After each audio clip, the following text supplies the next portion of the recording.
हर बार जब जम्मू कश्मीर में हमारे जवानों पर हमला होता है, हमारे निर्दोष नागरिक मारे जाते हैं, तब एक बात तय होती है।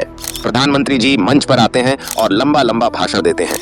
कहते हैं कि जवाब दिया जाएगा, बदला लिया जाएगा, बर्दाश्त नहीं करेंगे। लेकिन सवाल ये है मोदी जी, कब तक हम सिर्फ आपके भाषण सुनते रहेंगे? कब तक हमारे जवान ताबूत में लौटते रहेंगे और आप माइक पर भावनाओं का व्यापार करते रहेंगे? जम्मू कश्मीर में हुआ ये हमला कोई पहली बार नहीं है। पहले हमला होता है, फिर मीडिया हेडलाइन बनती है, फिर सरकार की तरफ से बयान आता है और फिर सब शांत। लेकिन उन घरों में कभी शांति नहीं आती जहां बेटा तिरंगे में लिपट कर आता है। मोदी जी, आपने 2014 में वादा किया था कि आतंकवाद को जड़ से मिटा देंगे।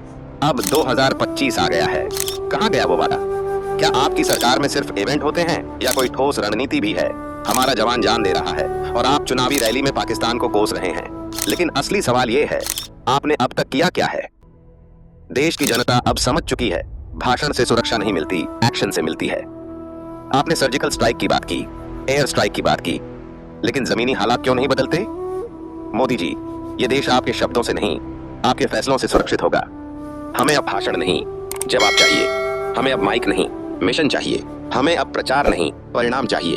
अगर आप वाकई में देश के प्रधान सेवक हैं, तो अब जम्मू कश्मीर में एक स्थायी समाधान लाइए, आतंकवाद की रीढ़ तोड़िए और हमारे जवानों की कुर्बानी को सिर्फ अखबार की हेडलाइन मत बनने दीजिए, क्योंकि इस देश की जनता अब जाग चुकी है और अब सिर्फ भाषण से काम नहीं चलेगा।